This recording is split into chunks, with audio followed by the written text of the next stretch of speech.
नमस्कार, पालघरची कन्या, कोकणची सून, मी मुंबईकर मिनल तुमचं खूप मनापासून स्वागत करते आपलं चॅनल ऑल इन वन मध्ये। आजचा हा व्हिडिओ श्री सप्तकोटेश्वर मंदिर, नार्वे, गोवा येथील ऐतिहासिक पार्श्वभूमीवरती आधारित आहे आणि ही माहिती स्वतः येथील मॅनेजर श्री गोपाळ विश्राम मोरजकर काकांनी आपल्याला दिलेली आहे आणि हीच माहिती आज मी तुमच्याबरोबर शेअर करणार आहे। ते स्वतः आपल्याला ह्या सगळ्या ऐतिहासिक पार्श्वभूमीबद्दल माहिती देणार आहेत। खूपच छान अशी माहिती त्यांनी सांगितली आहे, तर व्हिडिओ शेवटपर्यंत नक्की बघा। नमस्कार, तर माझं नाव गोपाळ विश्राम मोरजकर। मी या ठिकाणी देवस्थान कमिटीच्या ऑफिसमध्ये मॅनेजर म्हणून या सगळ्या देवस्थानची देखभाल करतो। आम्ही मला वाटतं 5-6 वर्षापूर्वी आलेलो, तेव्हाचं मंदिर आणि आताचं मंदिर ह्यामध्ये खूप फरक आहे। तर म्हणजे हे कसं काय झालं आणि म्हणजे आपलं हे सगळं जे आता मंदिर खूपच छान बांधलंय। आता खरं म्हणजे या मंदिराचा आता पाया स्वतः छत्रपती शिवाजी महाराजांनी 13 नोव्हेंबर 1668 ला घातलेला आहे। अच्छा। आणि कित्येक वर्ष, आता साधारणपणे 365 वर्ष 55 वर्ष होतलेले आहे। ऐतिहासिक महत्व लाभलेलं एक मंदिर आहे। छत्रपती शिवाजी महाराजांच्या पद स्पर्शाने पुनीत झालेली ही भूमी आहे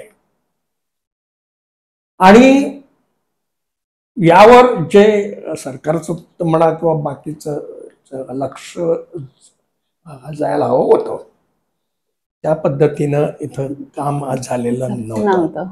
थोडस बॅक मध्ये जातो, पाठीमागे जातो। तुम्ही आता पाठीमागे बघितलेलं आहे, चौकोन आहेत 2।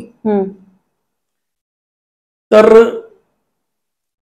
खरं म्हणजे हे श्री सप्तकोटेश्वर मंदिर पुरातन हे दिवाडी बेटावर होतं। दिवाडी बेट म्हणजे ओल्ड गोव्याच्या बाजूला आहे, जवळच आहे। आणि कदंबाच्या राजवटीत, कदंबाची राजवट सुमारे 1000 वर्ष गोव्यामध्ये होती आणि त्या राजवटीत या मंदिराला फार किती वैभव लाभलं। त्याचं कारण म्हणजे कदंबाचं कुल दैवत हे श्री सप्तकोटेश्वर होतं। अच्छा। त्यात नंतर चंगू हुसेन म्हणून जो एक मुसलमान राजा, हा व्हेरी क्रूर असा राजा होता, त्याने कदंबावर आक्रमण केलं आणि गोवात जिंकला, कदंबांना पिटाळलं। त्याने काय केलं, हे जे तिलिंग त्याच्या आतमध्ये आहे ते त्या मंदिरातून उखडून, जमिनीतून असं उखडून काढलं आणि ते शेतात फेकलं। त्यांची कदाचित एक भ्रम असेल की त्या लिंगाच्या खाली तो गुप्त खजिना असेल, या उद्देशाने त्याने ते कृत्य केलं। आता मुसलमानाचं तर राज्य त्या गोव्यामध्ये फक्त 14 वर्ष टिकलं, फक्त 14 वर्ष। आणि साधारणपणे 14व्या वर्षी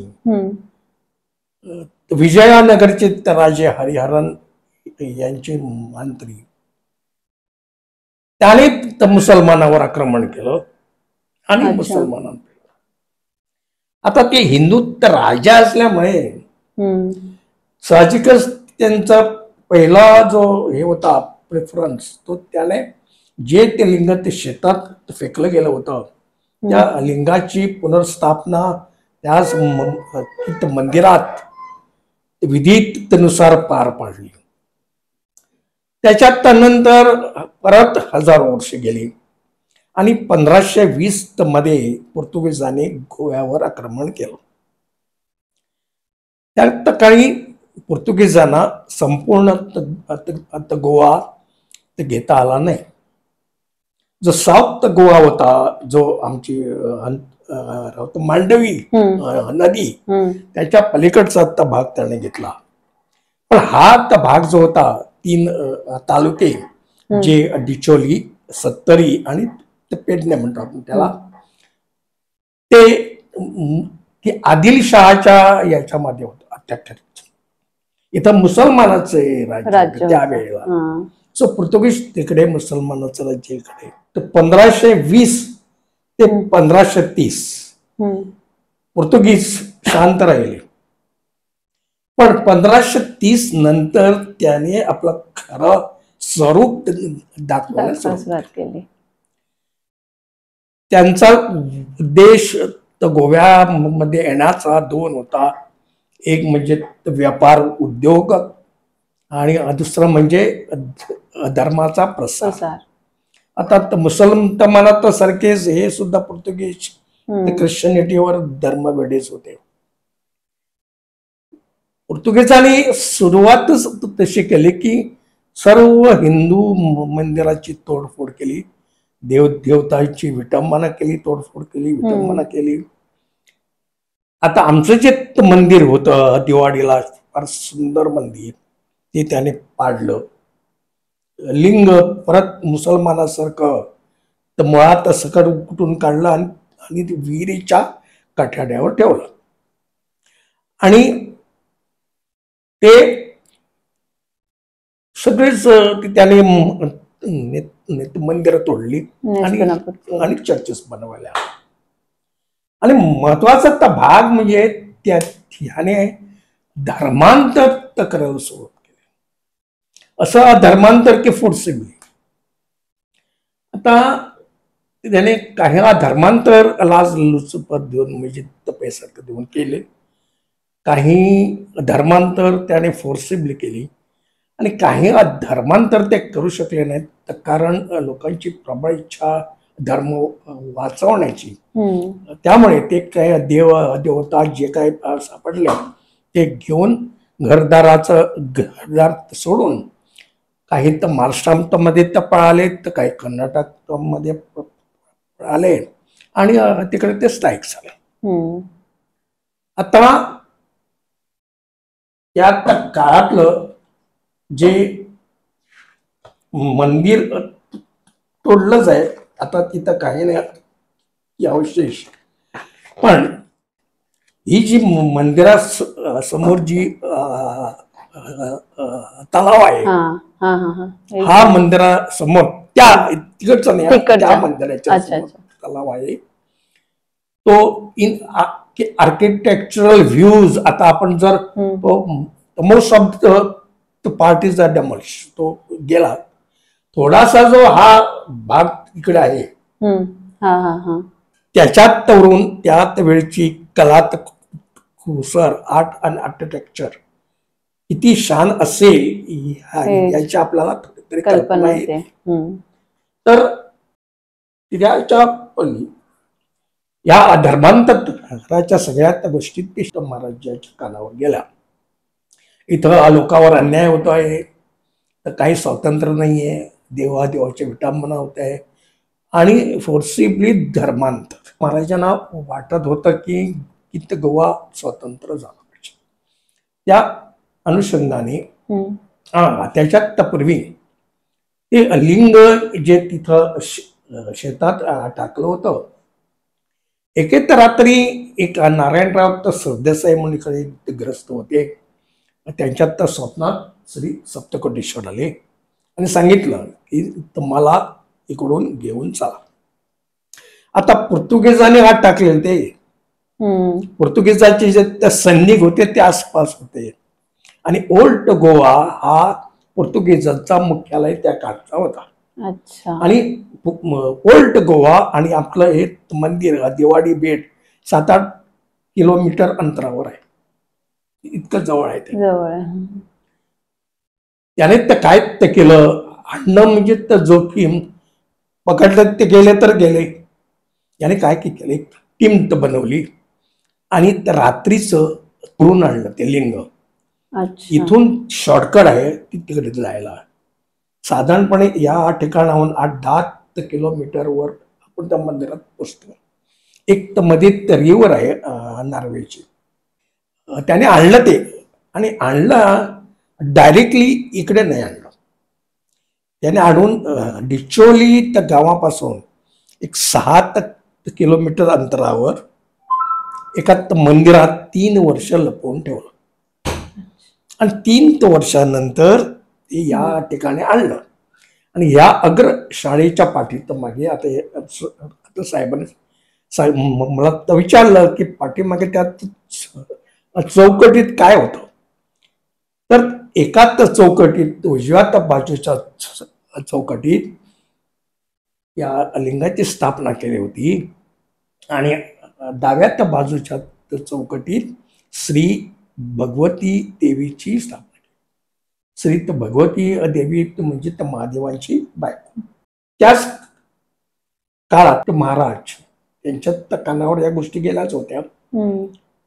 त्या अनुषंगाने ते डिचोलीला तो दिवस रविवारचा होता आणि त्या महाराजांचा एक शिरस्ता होता की कुठेही आपण जाऊन प्रत्येक सोमवारी तो महादेवाच्या मंदिरात जाऊन अभिषेक करायचा. हा त्यांचा शिरस्ता, कुठेही जाऊ ते डिचोली आले. तो दिवस होता रविवार. त्याने लोकांना विचारलं इथं श्री महादेवाचं मंदिर कुठे आहे. तर लोकांनी सांगितलं इथं मंदिर नाहीये पण लिंगाची स्थापना केलेली आहे. मग तर महाराज शोधत या ठिकाणी आले. त्या काळामध्ये रस्ते तर नव्हते. सगळा डोंगराळ भाग, जंगल भाग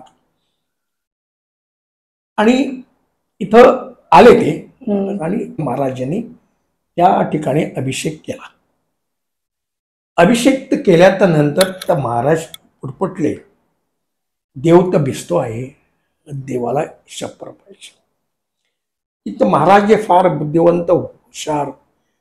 त्यांच्या लक्षात आलं त्या ठिकाणी 2 भिंती होत्या, अजूनही एक आहे अशी त्याच्यामध्ये एक म्हणजे अखंड पत्थराची पट्टी कापलेली आहे आणि त्या बाजूला आणखी एक भिंत होती पण त्याला शप्पर तर नव्हतं.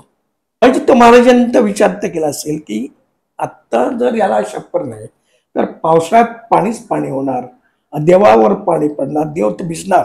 म्हणून त्यानं ते कदाचित दृष्टांत झाला असेल. त्याने म्हटलं की इथं देव तर भिजतो आहे, देवाला शप्पर पाहिजे.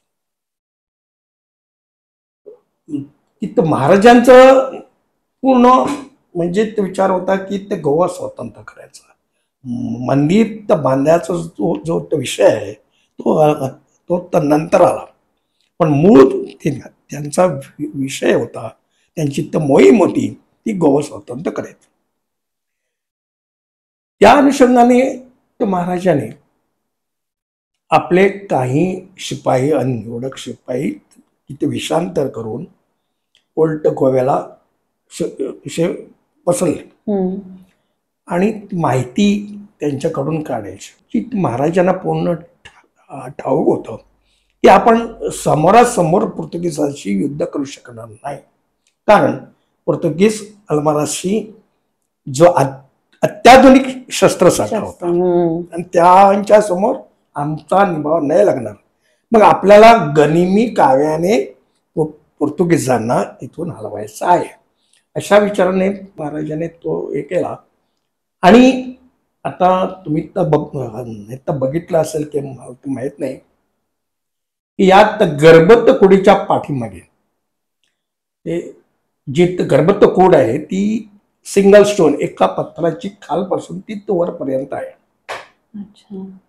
आणि आम्ही 2019ला हे याचं म्हणजे काम मंदिराचं काम रिनोव्हेशनच्या हातात घेतलं. त्यावेळेला कामगारांना त्या गर्भकुडीच्या पाठीमागे हे चिपिंग तर करणं पोकळी लागल्या की आवाज ते म्हणले की आत किती काहीतरी आहे, पोकळ लागतंय की मी तर सांगितल्या त्याप्रमाणे ही जी गर्भकोड आहे ती एका पत्थराची आहे, सिंगल स्टोन. खालपासून ती वरपर्यंत. आम्ही तर बाहेर तर गेल्या तर नंतर आपल्याला ती वरचा भाग दिसेल, मी दाखवतो. तर हे चिपिंग तर करताना आम्हाला हा जो मी म्हटल्या त्याप्रमाणे पोकळ भाग त्या लागला, तो हा जिना आहे. अच्छा, हा जिना आहे. एक सिंगल असा माणूस तवर जाऊ शकतो अशा प्रकारचा जिना. हे स्टेप्स पूर्वीचेच आहेत. इथं आम्ही काही चेंजेस केलेले नाही. फक्त ही वी हॅव मेंटेन दिस. आम्ही हे आता ते हे केलंय, मेंटेन केलेलं आहे. आणि त्याला ग्लास घातलाय टू शो दॅट हे गर्भत्व कोड आहे ती एका सिंगल स्टोनचे आहे. आणि आम्ही नंतर गेलो वर, आम्ही बघितलं फार सुंदर आहे तिकडे वर. आणि कमीत कमी 25-30 लोक आसनास्त होऊ शकतात अशा प्रकारची जागा.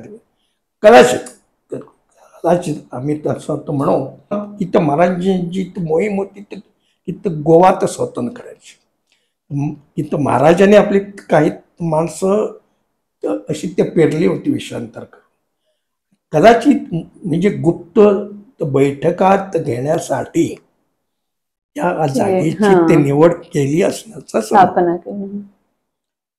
एक दिवस ठरवला की आता पोर्तुगीजांवर आपण आक्रमण करायचं. ते तयारीनिशी सैन्यात घेऊन गोव्याची आगेकूच त्याने केली. ते तर साधारणपणे वेंगुर्ल्याच्या आसपास पोचल्यानंतर की महाराजांना म्हणजे बातमी त्या लागली.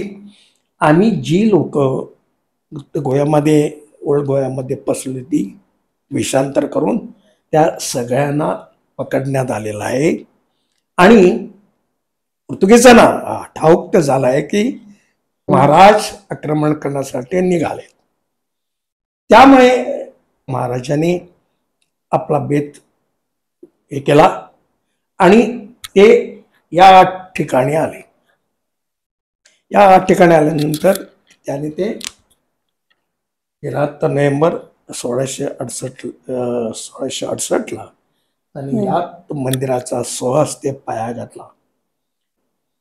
तर आमच्या याच्याप्रमाणे महाराजाने फार मंदिरे बांधली, किल्ल्यावर बांधली, सगळीकडे बांधली, पण स्वहस्ते त्याने कुठल्याही मंदिराचा पाया घातला. पण यात मंदिराचा महाराजाने पाया घातला. कदाचित त्यांना पहिले तिरेला असलेल्या पोर्तुगीजांना एक संदेश द्यायचा असणार की तुम्ही आमचं जे मंदिर दिवाळीला छान सुंदर मंदिर तुम्ही पाडलं, त्याची तुम्ही चर्च बनवली, त्याच दिमाखाने हे मंदिर आम्ही इथं बांधतो आहोत. तर मगाशी मी तर म्हटलं होतं की त्या काळामध्ये पोर्तुगीज त्या बाजूला इकडे मुसलमान होते, आदिलशाह. तर मुसलमानांना इथले त्यांना श्री छत्रपतींची भीती वाटायला लागली. कारण छत्रपतींचा जो तो महाराष्ट्रामध्ये त्यांचा जो पराक्रम या लोकांना आता माहीत झाला आणि त्यांना एकदम भीती वाटायची की आता आमच्यावर आक्रमण तर झालं तर आमचा निभाव नाही लागणार. त्यामुळे मुसलमानाने कित गोवा सोडला आणि त्यामुळे महाराजांना लढाई न करताना हा जो भाग आहे तो महाराजांना मिळाला. आता एका याच्याकडे मी येतो मुद्द्याकडे की श्री सप्तकोटी ईश्वर हे नाव का. की आमचं जी माहिती आपल्याकडे आहे मिळाली आहे त्यावरून हजारो वर्ष इथं जी आमची नदी आहे नार्व्याला, त्या नदी 5 नद्याचा संगम म्हणजे पंचगंगा असं त्या नदीला म्हणतात. त्या पंचगंगेच्या तीरावर आता त्या ठिकाणी गोकुळाष्टमी होते, फार मोठा उत्सव होतो. पूर्वीच्या त्या काळामध्ये तिकडे गोकुळाष्टमी व्हायची आणि देवता पालख्यात बसून त्या गोकुळाष्टमीला यायचे. अच्छा. तर गोकुळाष्टम तिकडे व्हायचे. पोर्तुगीजांनी फतवा काढला की गोकुळाष्टम बंद करायचे, आणि ते बंद झाले नाही. फक्त ती दिवाळीच्या साईडला तर भरत होती, ती आता त्या नदीच्या पलीकडे की या बाजूने, आमच्या त्या बाजूने होते. अच्छा. आता म्हणजे कित्येक वर्ष म्हणजे नार्वे गावाच्या त्या नदीवर. आता मी म्हटल्याप्रमाणे त्या काळात मध्ये 7 ऋषीमुनी, त्या 7 ऋषीमुनींनी 7 कोटी वर्ष श्री महादेवांचा जप केला. आणि तिथं ते ध्यानता लावून बसले 7 कोटी वर्ष तपश्चर्या. त्यांची तपश्चर्या पाहून श्री महादेव त्यांना प्रसन्न झाले आणि ते विचारलं की बाबा तुम्ही इतक्या आत्मीयतेने आपली तपश्चर्या करीत आहात, आपल्याला काय इच्छा आहे, आपण काय. तर त्या ऋषीमुनीने नतमस्तक होऊन श्री महादेवांना सांगितले, देवा जितकी वर्ष आम्ही आपली तपश्चर्या केलेली आहे, तितकी वर्ष आपण या भूतलावर थांबावे. आता श्री महादेवांना भूतलावर थांबणे शक्य होतं का? शक्य नव्हतं. आता मोठा प्रसंग आला श्री महादेवावर, त्याने सांगितलं हे शक्य नाही, पण आपली तपश्चर्या पाहिल्यानंतर आपल्याला काहीतरी करावंच लागतं. त्यामुळे मी एक काम करतो, मी राहतो पण लिंगाच्या स्वरूपात राहतो. असं तर म्हणून श्री महादेव अदृश्य झाले आणि ते लिंग त्या ठिकाणी, तेच लिंग आहे. आता हे लिंग आहे ते स्वयंभू, आणि हे लिंग 7 धातूंच आहे. आता सप्तकोटीश्वर, त्याचा जो हे आहे प्रत्येक शब्दांचा आल्याचा तो लिंग कसा आहे, 7 ऋषीमुनी, त्यांची 7 कोटी वर्ष तपश्चर्या आणि 7 धातू, या सर्वांचा मेळ करून श्री सप्तकोटी ईश्वर असं त्याला नाव दिलेलं आहे. मी आपलं या देवस्थान कमिटीच्या वतीने आपल्या चॅनलचं तुमचं दोघांचं स्वागत करतो. थँक्यू. Bless you. थँक्यू. हा, अच्छा, मला अजून एक विचारायचं की आम्ही ना म्हणजे मी म्हटलं 5 वर्षापूर्वी आम्ही आलेलो, खूप सुधारणा दिसते आणि मंदिर पण खूप छान बांधलंय. तर म्हणजे आमची पण एक इच्छा होती की आम्हाला असं वाटतंय की हे मंदिर लोकांपर्यंत पोहोचावं, म्हणजे लोकांनी पण इथे यावं, दर्शन घ्यावं. तुम्हाला असं आवडेल का की हे लोकांपर्यंत पोहोचलं पाहिजे, लोक इथे आले पाहिजेत असं? नक्कीच नक्कीच. कारण मी आता म्हटल्या त्याप्रमाणे की यात मंदिराला सामाजिक, राजकीय, ऐतिहासिक महत्व आहे. आणि श्री सप्तकोटेश्वरांचं महादेवाचं स्पेशल एक यात मंदिराचं जो पावित्र्य आहे, जे आपण काही तर मागाल ते बोलत साध्य होईल अशी आमची पण धारणा आहे. आणि माझ्या त्या बाबतीत असे मला अनुभव आलेले आहेत. मी या ठिकाणी आज 9 वर्ष झाले मी आहे. मी शासकीय रिटायर शासकीय अधिकारी गोव्यामध्ये होतो आणि तिकडे आता मी सेवा म्हणून बंद दिवस असतो. तर मला वाटतं की जास्तीत जास्त लोकांनी यात मंदिराला भेट द्यावी. आणि आता जी लोक या म्हणजे या मंदिराचा जो प्रसार झाला आता युट्यूब आणि तो वेगवेगळ्या माध्यमातून आज हे मंदिर लोकांपर्यंत पोहोचत आहे. आज गोव्यातली लोक एक आकर्षण म्हणून काय केलं आहे, काय आता चेंजेस झालेले आहे ते बघायला रोज गर्दी करतात. आज शनिवार आणि उद्या तर रविवार, आज जे लोक आली, फार लोक आली. म्हणजे ही म्हणजे इलेक्ट्रॉनिक मीडियाच्या सोशल की आता लोकांपर्यंत हे पोचवत आहे आणि की ते आणखी पोचवावं आणि जेणेकरून इथल्या काही लोकांना सुद्धा हे माहिती माहिती नाही. माहिती नाही. पणजेला आपण विचारलं सप्तकोटेश्वर, काही जण म्हणलं नाही माहिती. आम्ही पण गुगल वरती सर्च केलं तर आम्हाला रस्ता पण वेगळाच दाखवला. गुगल वरती आपली एक मिस्टेक आहे त्याच्यात, मी आता बोललो त्याच्यात. तिथं आपण जर सप्तकोटेश्वर टाकलं तर तुम्हाला तिकडे दाखवणार. हो, त्या पलीकडे दाखवतंय. आणि श्री सप्तकोटेश्वर नार्वे, श्री सप्तकोटेश्वर नार्वे दाखवलं तर गुगल आपल्याला तिकडे आणेल. अच्छा, म्हणजे हे म्हणजे एकदम म्हणजे नोट करण्यासारखं आहे की श्री सप्तकोटेश्वर नार्वे दाखवलं पाहिजे. नार्वे घातलं तर हे आपल्या इकडे सप्तकोटेश्वर मंदिराच्या इथे येणार. अच्छा अच्छा अच्छा. आणखी एक झालंय साऊथ गोव्यामध्ये आता नवीन मंदिर झालेलं आहे सप्तकोटेश्वरचं. अच्छा, त्याचं पण गुगलवर जाते.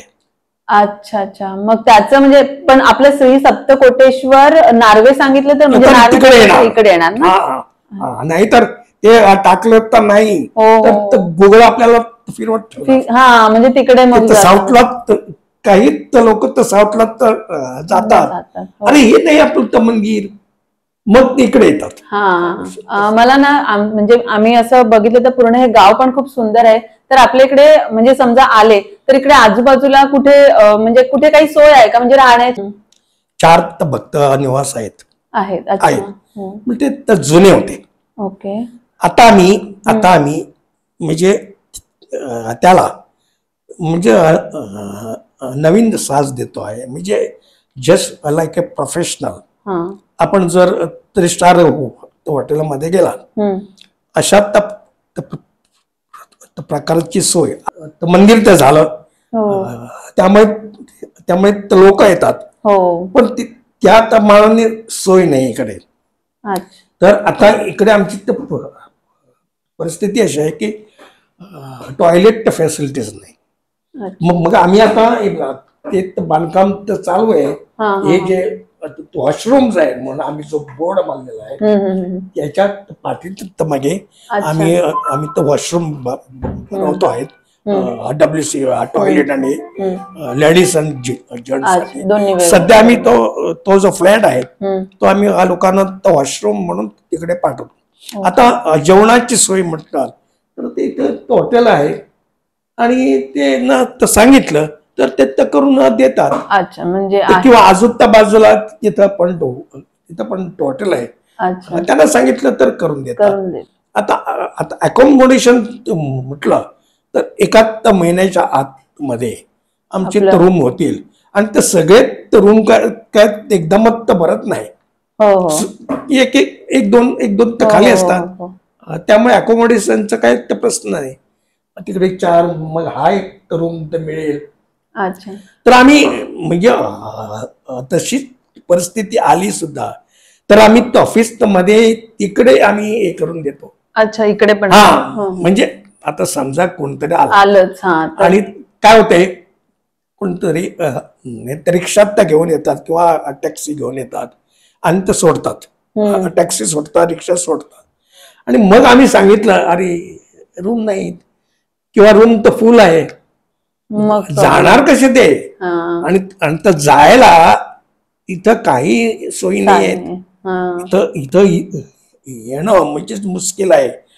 डिशोल येऊन तर रिक्षा आणायची म्हणजे ते 300 रुपये ते घेतात. तिकडे महाग आहे. मग ट्रान्सपोर्ट फॅसिलिटीज आहे ती नाही आहे. पूर्वी कोरोनाच्या पूर्वी 1-2 गाड्या यायच्या. ते कोरोनाच्या वेळेला पॅसेंजर नसल्यामुळे ते बंद झालं आणि ते बंद तर झालं ते अजून बंदच आहे. त्यामुळे आता आम्ही आमची म्हणजे गव्हर्नमेंटच्या ह्याच्यात आम्ही हे करतो. आता एक तर गाडी येते, एक तर सकाळची तर कदंबाची सकाळी दुपारी आणि तर संध्याकाळी. पण मधल्या त्या वेळात आणखी दोन पाहिजे त्यात होत्या. एक तर 10:30 ते यायची मग तर 3:30 ते 4 यायची. तर लोकांचं थोडं तरी ऍडजस्टमेंट म्हणजे थोडं ट्रॅव्हलिंगचा इश्यू आहे. ट्रॅव्हलिंग इश्यूज म्हणजे समजा कोणी आलं तर स्वतःच म्हणजे काहीतरी व्हेकल आपलं असावं, म्हणजे स्वतःचं व्हेकल घेऊन आलं तर ते बेटर होईल. बघा की आपण आता म्हणतो की लोकांना आलं पाहिजे. आता सगळ्यात आणि का आपलं तर साधन नसेल तर मग काय होणार की आता ते भाड्याच्या टॅक्सी किंवा रिक्षा या साधारण मनुष्याला परवडण्यासारख्या नाही आहे. नाही, पण जे पर्यटक येत आहेत ना, आता गेल्या वेळी आम्ही आलेलो तर आता आज आमची एकल आहे, पण गेल्या वेळी आम्ही गोव्यामध्ये आलो आणि आम्ही स्कूटर घेतलेली रेंटवरती. म्हणजे गोव्यामध्ये ती फॅसिलिटी आहे. माझ्या मते गोव्यात फिरण्यासाठी स्कूटर इज द बेस्ट. कारण ते आपल्याला कुठेही आणि आता जे ट्रॅफिकचा जो इश्यू आहे आता गोव्यात ट्रॅफिक आता गोव्याचे रोड फार तर सुंदर तर झालेले आहेत. आज तुम्ही तर म्हापसा टू पणजी किंवा पणजी टू मडगाव इतकं तुम्हाला 4 लेन झालेलं आहे. त्यामुळे तो हे म्हणजे इथे येण्यासाठी तसं काही इश्यू नाही की आपण असं पण गोव्याला आल्यानंतर सगळे रेंटवर घेतात. आपली काय आहे की इच्छा पाहिजे की आपल्याला एक सुंदर मंदिर बघायचं आहे, इतकं सुंदर गाव बघायचं आहे. या अनुषंगाने मी आपल्याला विनंती करेन की आमच्या वतीनं तुमच्या वतीनं आपण अपील करा. तुम्ही तर गोव्याला भेट द्याच. समुद्र किनारे बघा, आता बाकीचे बघा, बाकीचे मंदिरं बघा. त्यात बरोबर हे जे श्री सप्तकोटेश्वराचं मंदिर आहे त्यालाही ते भेट देऊन चला. ही आमची एक नम्र विनंती सगळ्यांनाच आहे, पर्यटकांना नव्हे तर सगळे फॅमिली ग्रुप असतील किंवा जे कोण भक्त असतील त्याने अवश्य यावं. आमच्या परीने आम्ही जे काय सहकार्य जे काय आमच्या हातून शक्य असेल ते आम्ही अवश्य करू. धन्यवाद. काय खूप माहिती छान दिली. तुमच्याकडून काही म्हणजे सांगण्यासारखं असेल तर नक्की सांगा. म्हणजे माझ्याकडनं काही राहिलं असेल तुम्ही इथं आपल्या मंदिराला भक्तगण कोळावी म्हणजे ज्यांचं हे कुलदैवत आहे किंवा महाजन भेटी देतात आणि ते ज्या त्या वेळेला मंदिरात येतात, इतक्या दूरवरून येतात. तर त्यांच्यासाठी आपण म्हणजे कमिटीच्या वतीनं आपण भेटलं पाहिजे. आम्ही त्यांचं स्वागत केलं पाहिजे, त्यांची ते विचारपूस केलं पाहिजे. मी काय मोठं करतो ते सांगत नाही. आणि पण हा तुमचा मोठेपणा आहेच की तुम्ही म्हणजे लोकांशी कनेक्ट होणं पण खूप आणि ते मी कदाचित आमच्या पूर्वजांनी काहीतरी एक पुण्य केलं असेल ज्याच्यामुळे मला श्री सप्तकोटेश्वर सेवा करण्याची जी संधी मिळाली ती साधारणपणे आय एम 76 years old. आता या एज मध्ये मला कोण सांभाळणार. नाही, आपल्या तर सर्किट लोक येतात, भेटीगाठी होतात, त्यांचे फोन येतात आणि माझा सबंध दिवस आनंदात जातो. हा माझ्यासाठी ते विरंगुळ आहे. सेवा तर झाली, सेवेत तर बरोबर माझा पण वेळ जातो. ती संधी मला देवाने दिलेली आहे. त्यामुळे देवाची सेवा करणं माझं कर्तव्य. आपल्या सारखीची सेवा करणे म्हणजे देवाची सेवा चालू. तर अशा गोड आणि प्रेमळ व्यक्तिमत्वाच्या काकांनी आम्हाला खूप सारी माहिती दिली आणि त्याचबरोबर आमच्याबरोबर खूप गप्पाही मारल्या. आमच्या पूर्ण कुटुंबाकडून काकांचे मनापासून आभार. काकांचा निरोप घेऊन आम्ही निघालो पुढच्या प्रवासाला. तर तुम्हाला हा आजचा व्हिडिओ कसा वाटला हे कमेंट करून सांगायला विसरू नका. जर व्हिडिओ आवडला असेल तर लाईक करा. तुमच्या फ्रेंड्स आणि फॅमिली सोबत तुम्ही हा व्हिडिओ नक्की शेअर करा, म्हणजे ते नेक्स्ट टाइम गोव्याला गेले तर मंदिराला नक्की भेट देतील. चॅनलवर नवीन असाल तर सबस्क्राईब करायला विसरू नका. आपण भेटूया नेक्स्ट व्हिडिओमध्ये. तोपर्यंत तुमच्या प्रियजनांची काळजी नक्कीच घ्या, पण त्याचबरोबर स्वतःची काळजी घ्यायला विसरू नका. Bye bye.